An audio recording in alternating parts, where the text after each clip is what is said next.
Welcome to the Maximize Business Value podcast brought to you by Mastery Partners, where our mission is to equip business owners like you to maximize your business value and achieve the exit of your dreams, whatever that means to you.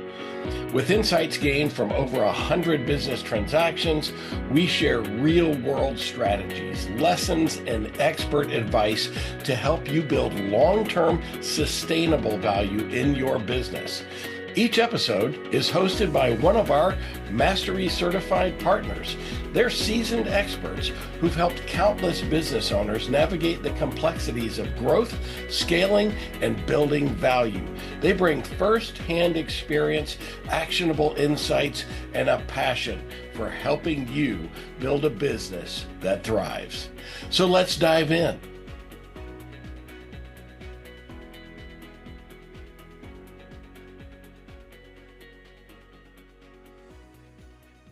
And welcome to the Maximize Business Value, a podcast for business leaders who are passionate about building long-term sustainable value in their business. Today, I'm excited to introduce you to Nicole Rosian, an owner-founder of NRY Advising, which is a fractional CFO and controller firm. Nicole, welcome to the podcast. Thank you. So glad to be here and talk numbers. Yeah, I know. You're such a numbers geek. It's so great. Nicole and I, for some of you in our audience, have been working together with some common clients. So it's been really fun. I've gotten to see what Nicole, she does geek out on numbers. So it's great to have somebody like that sitting in your finance seat. So as we open up, to see you bring structure to our enthusiasm and growth. Yeah. So as we start, this is a podcast for business owners to really set them up for what an exit may look like if that's the path that they want to take.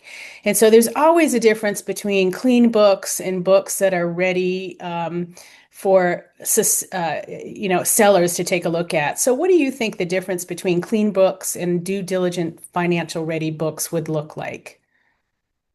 Yeah, so there's two parts to this. The first is that clean books can be accurate, but due diligence ready books are provable. Any potential buyer is going to want proof that what you've entered is correct. And that's another level of documentation. It's not hard if you get in front of it, but it is one of those things that if you know that it's on your radar, make sure you put in that little bit of extra effort in the beginning so that you can prove everything. So that's the first and probably easiest one to outline. And I think you've seen this a lot, Amy. If you really want due diligence ready books, the structure should support the story that you're telling in the sale. So whatever that is, whether it's profitability, scalability, really strong risk management, that should be structured in your chart of accounts and clear for anyone looking at it, as well as provable, that is the case. Yeah. Where do you see some of the difficulties with just, a $1 million company that has just a bookkeeper who's kind of grown with the organization, or even a $3 million company, right? Where do they start kind of coming up against being able to have due diligence ready books that aren't quite provable? Yeah, luckily tech has helped a lot in this. If you take a look at the tech stack, you're going to find a bunch of apps. It's going to depend on your industry as well, what that weakness may be. So what we see in construction is going to be extremely different from professional services. But take a look at the tech stack. If you're having trouble with receipts, as an example, Dext can do that for you. You can just email it in or take a picture or whatever, and it's all there so that you can show what that was.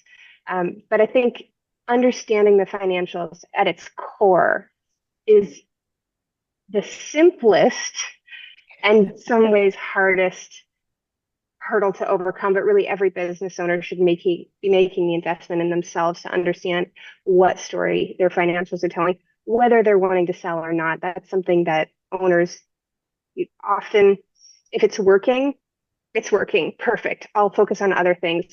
But again, whether you want to sell or not, knowing the story of your business and what the numbers show is going to be a huge advantage.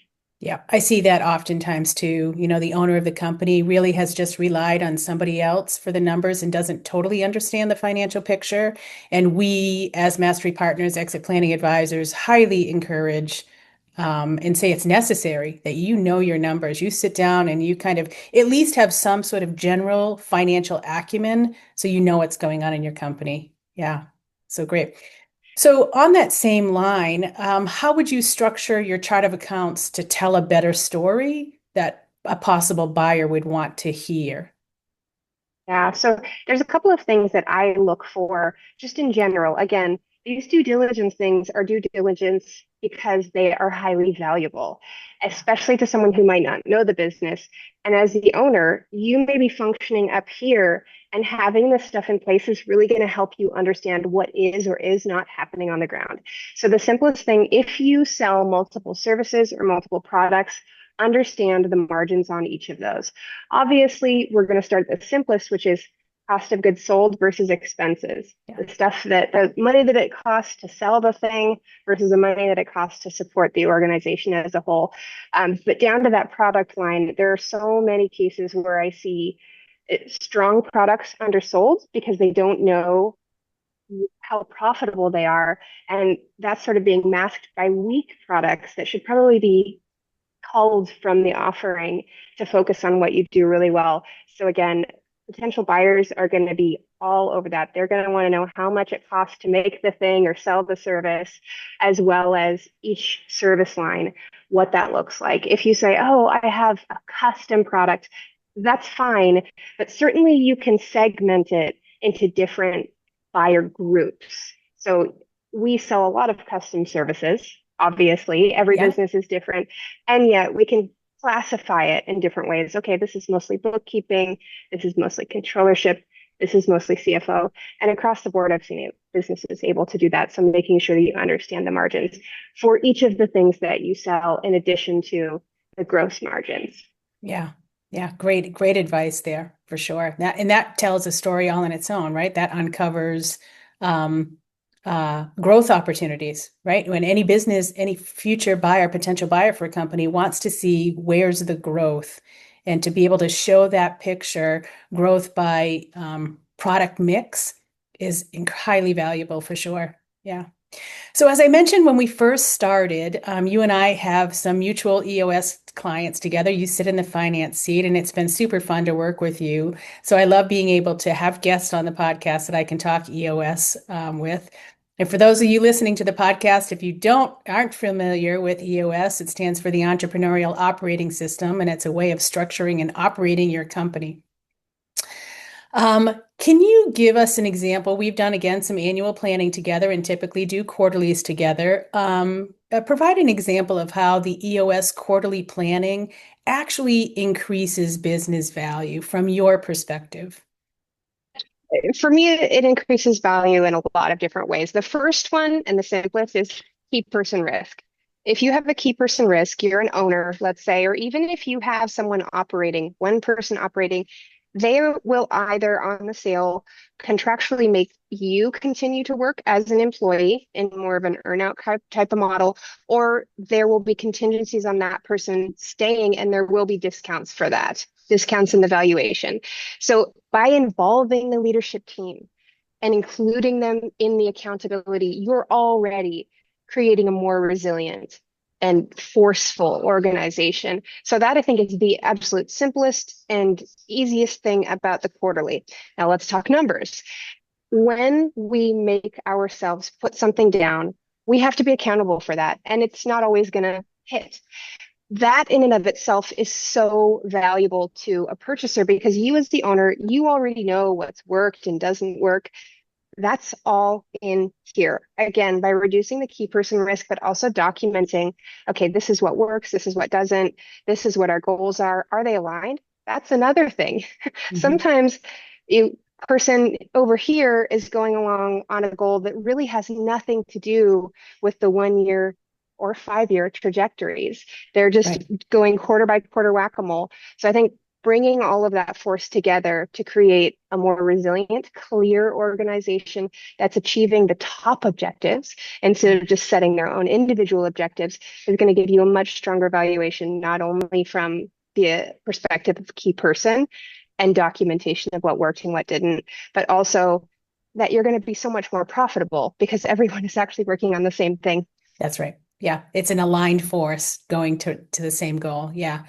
With, the statistic out there is that there's basically, 1 in 10, 1 in 12, somewhere around that number, a business will sell.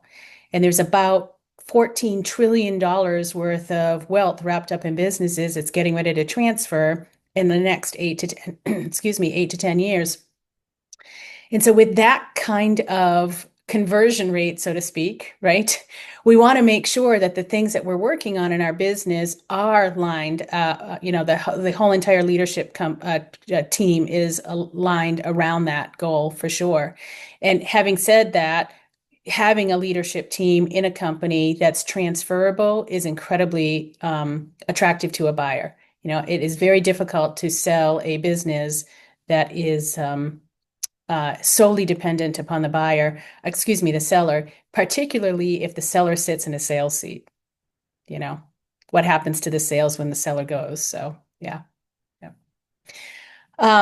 From your perspective, what have you seen about documenting processes in a way that survives due diligence? Because, that process component really speaks to the uh, structural component and intangible asset, right? There's intangible capitals in our company, and the process component is really, really strong in strengthening those intangible capitals. So what have you seen related to that? Yeah, I think when we consider SOPs, it's like, ugh, check box, like I don't want to do that.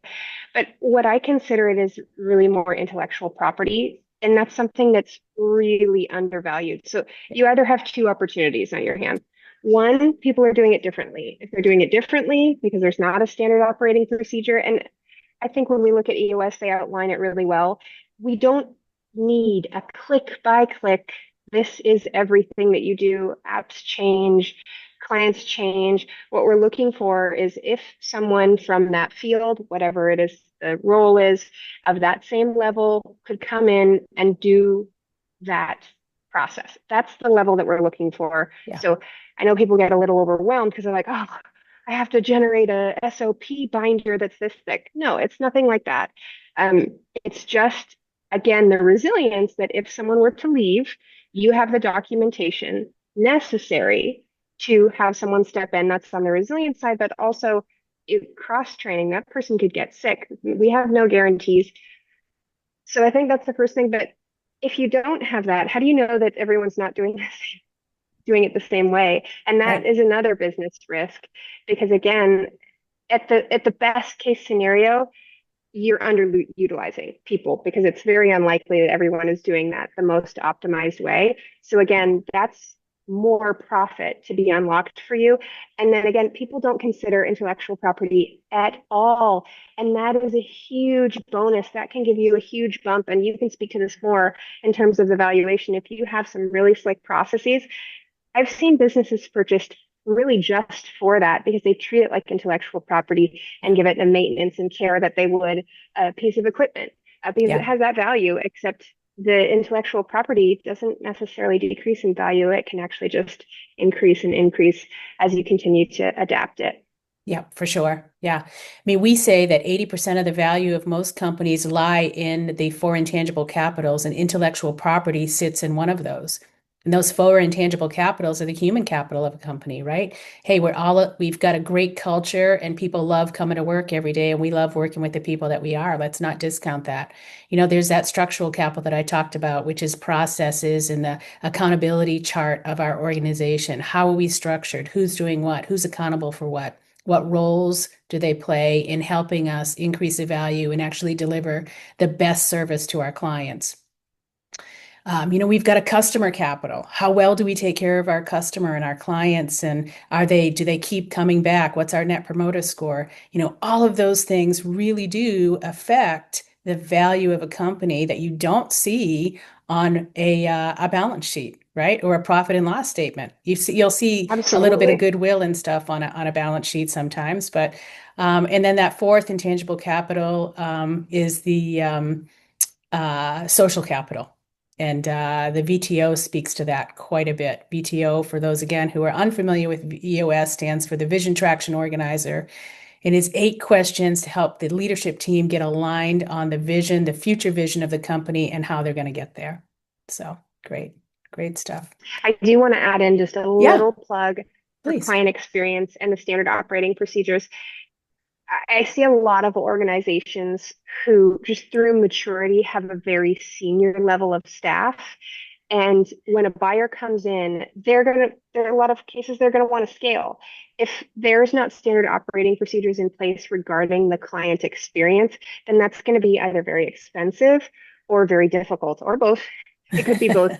So again, putting some of those standard operating procedures in so that they could expand the team, even if that's not where you are interested in going, has tremendous value, again, on those intangible assets. Yeah, that's great. Great advice. Thank you. So we'd like to wrap up with one final question that we ask every single guest on our show. And that is, what's the one most important thing that you recommend business owners do to build value in their business? Pick something important and measure it consistently.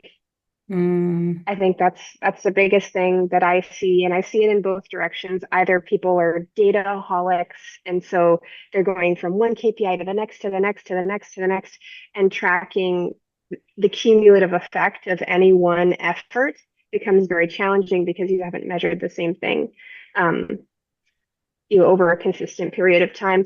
And then on the flip side, I see owners who are probably pretty ready to sell 3 years ago. So they've really taken a back seat and are pretty shocked by the time they go to sell that the way that they were doing it has not held without them at the helm. So if you are feeling even a little bit burnt out, I would really, really push you to contact Amy and figure out what that takes, because it takes time to sell. And again, having a good control over those KPIs and understanding of what's going to give you a good value will help you stay strong all the way to the end. Yeah, that's great. This podcast is not about the scorecard. However, I've been teaching a lot about the scorecard lately, and so many companies use it just to kind of fill in the blanks, if that makes any sense, right? They're just filling in the boxes each week, yet they're not using it as what I call a crystal ball to help them predict the future. And so that's at KPIs, they're don't just kind of look at them, right? Use them as intelligence to help you predict where you're going. So great. Nicole, it's been so fun. Thank you for sharing all your insights with us. Incredible experience. Thank you. Where can people find you? Yeah, you can find me at NicoleRoseYen.com or nyen@NicoleRoseYen.com. Love to hear from you. All right, perfect. You're on LinkedIn as well, right? I'm on LinkedIn as well, Nicole Rose Yen. I believe there's only one of me, so. You're the best, though. There's one, and it's the best. So great. Well, this is the Maximize Business Value podcast, where we give practical advice to business owners on how to build long-term sustainable value in your business. Please be sure to tune in each week and subscribe to our channel so you won't miss a single episode. And we'll see you next week. Thanks, Nicole.